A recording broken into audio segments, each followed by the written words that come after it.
Welcome, football fans, to the most electric tournament on the planet. This is FIFA World Cup 2026. We are deep in the group stage, and the drama has been absolutely relentless.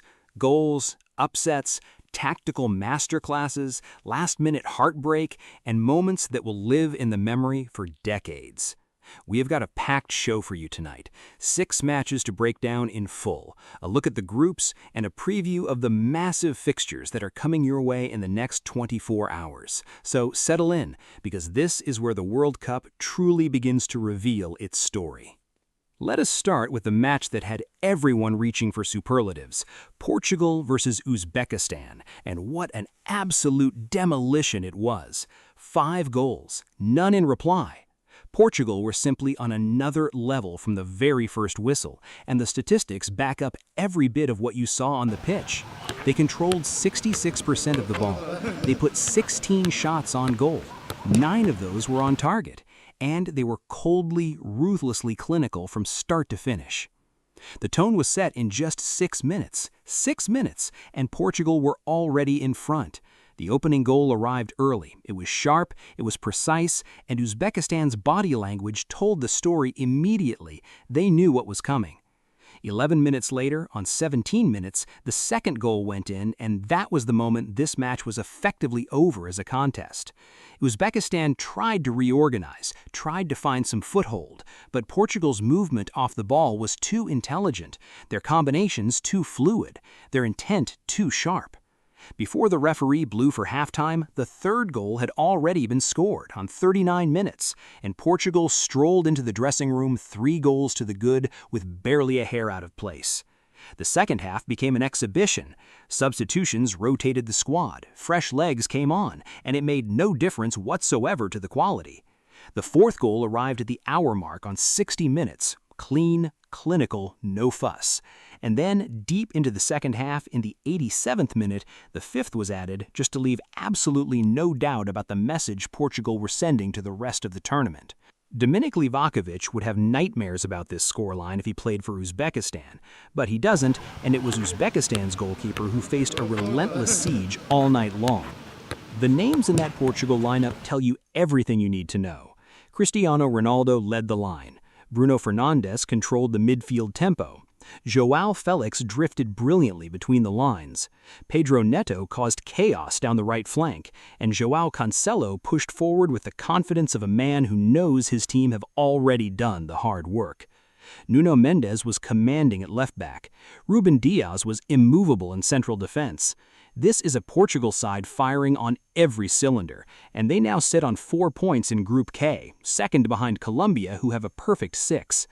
Portugal need a result in their final group game, but after a performance like that, who would bet against them?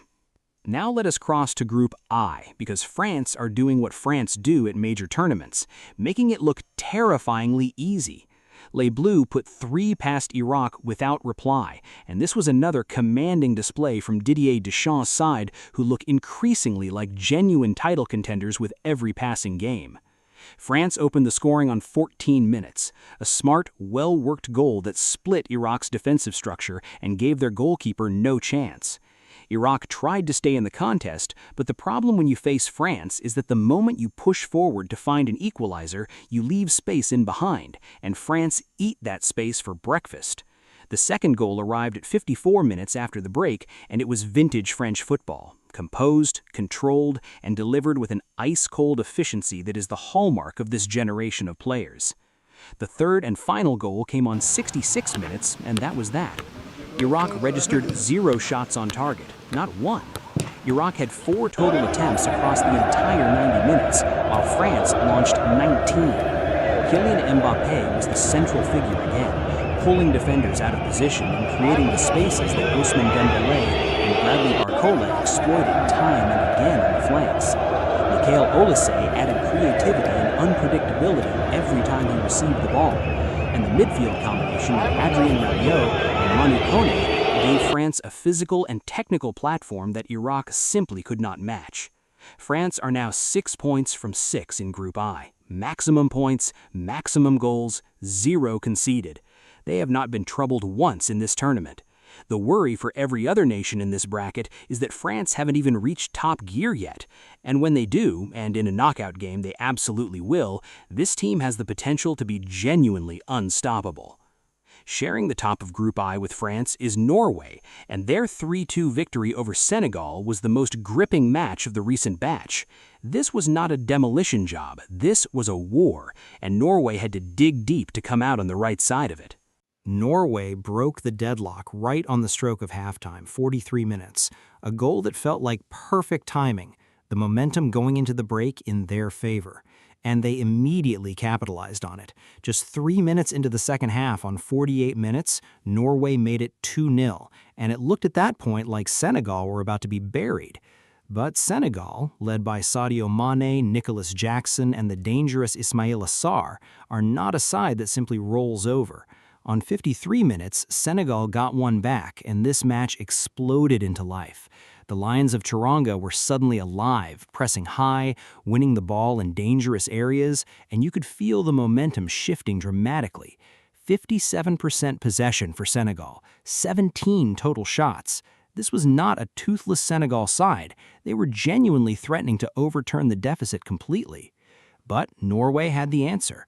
On 58 minutes, just 5 minutes after Senegal's reply, Erling Haaland and his teammates restored the two-goal cushion, 3-1. And Norway held firm, absorbed enormous pressure, defended with organization and determination until Senegal grabbed a second on 90 minutes to make the final scoreline 3-2 and ensure a frantic ending. Norway deserved the win, but Senegal made them earn every single second of it. Norway now sit on 6 points alongside France in Group I.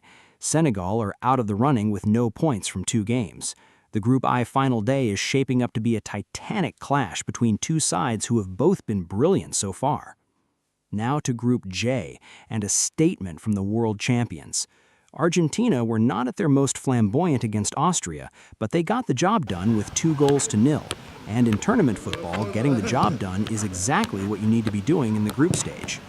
Lionel Messi pulled the strings throughout, always available, always dangerous, always making something happen out of nothing. Lautaro Martinez led the line with his usual intensity, Rodrigo de Paul covered every blade of grass in midfield, and Alexis McAllister's range of passing and work rate was a constant feature. This Argentina side is not the free-flowing, attacking spectacle of their very best days, but they are organized, hard to beat, and they have Messi, which means danger is never more than 1 moment away. The first goal arrived on 38 minutes, right at the end of the first half, and it could not have been better timed to deflate Austria's defensive efforts. The second came deep into stoppage time at 90 minutes, putting the gloss on a professional, controlled performance. Argentina's goalkeeper, Emiliano Martinez, barely had to work. Austria managed just 1 shot on target all match. The Argentine defense, led by Christian Romero and Lisandro Martinez, was commanding and composed throughout. Argentina are 6 points from 6 in Group J, through to the next round with a game to spare, and they are building the kind of momentum that champions are built on. Also in Group J, Algeria came from behind to beat Jordan 2-1 in a match that swung wildly before the Desert Foxes claimed a dramatic late winner. Jordan stunned Algeria on 36 minutes, taking the lead against a side that dominated possession with 75% of the ball and generated 17 shots during the match. Riyad Mahrez was involved in everything going forward for Algeria. His movement, his dribbling, his delivery was a constant problem for the Jordanian backline. Algeria eventually found the equalizer on 69 minutes, and the momentum was entirely theirs from that point. The winner came at 82 minutes, a quality goal that completed a commanding second-half turnaround. Algeria now sit on 3 points in Group J. They needed this win, and they got it. Across to Group L now, and a result that has genuinely shocked the football world. England, 0. Ghana, 0. Say it again. England, 0. Harry Kane, Jude Bellingham, Noni Madueke, Anthony Gordon, Declan Rice pulling the strings, all of them on the pitch, all of them unable to find a way through. The numbers are almost impossible to believe. England had 78% of the ball. They won 9 corner kicks. They registered 19 total shots. 4 of those were on target, and yet Nothing. Not a single goal. Ghana's goalkeeper Benjamin Asari produced a heroic individual performance, but credit must also go to the entire Ghanaian defensive structure. Thomas Partey sat deep and disciplined, organizing his teammates, winning second balls, breaking up England's rhythm every time they threatened to build momentum. Ghana committed 24 fouls. They were physical, they were aggressive, and they were absolutely determined to not be beaten. The Ghanaians launched just 2 shots across the entire 90 minutes, 2, and took a point back that will feel like a victory in their dressing room. England's players look frustrated in front of goal. There is a disconnect somewhere between the creativity in midfield and the final ball, and that problem needs solving immediately. England sit on 4 points in Group L alongside Ghana. Croatia are on 3 after beating Panama 1-0, and Panama remain pointless. The group is alive, and the pressure on England is mounting.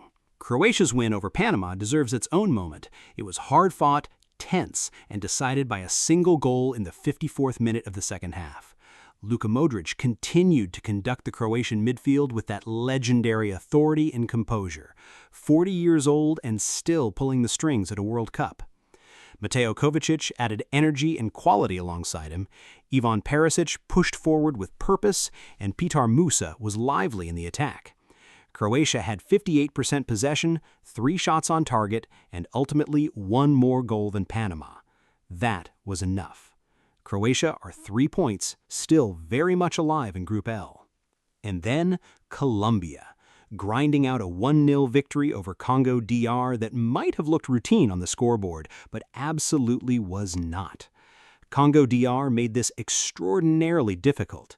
Colombia needed until the 76th minute to find the breakthrough, despite dominating possession at 66% and registering 20 shots on goal. 20 shots, 1 goal. Congo's goalkeeper Lionel Messi had a magnificent game and kept his side in it for as long as humanly possible.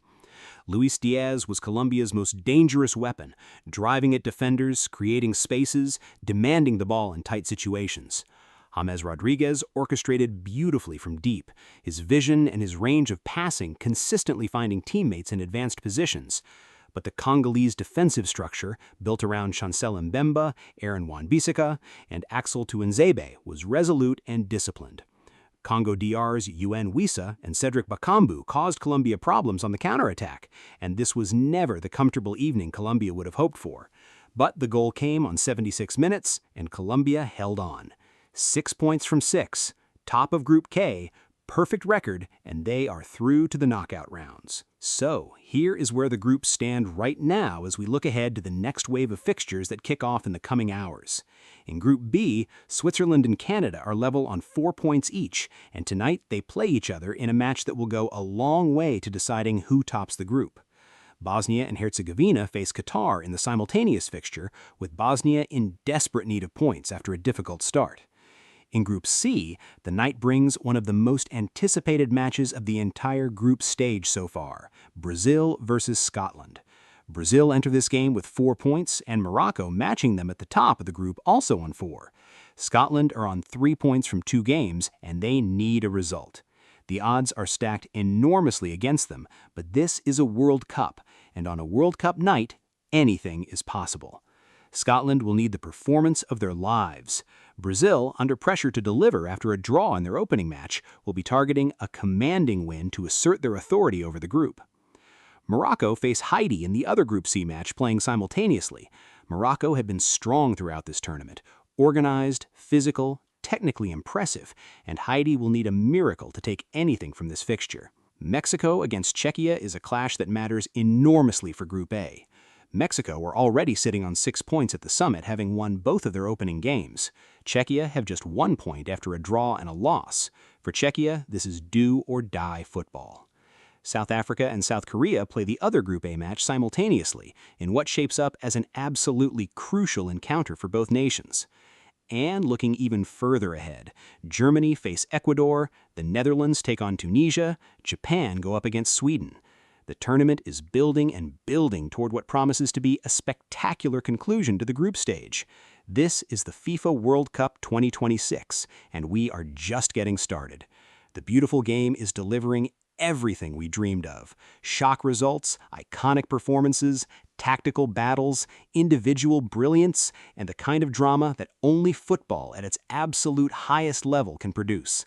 Stay with us, because the best is still to come. Every goal matters, every point matters, every minute of every match from here on could define the entire tournament. We will see you on the other side of tonight's games. This is World Cup 2026. This is the greatest show on Earth, and it is absolutely, spectacularly alive.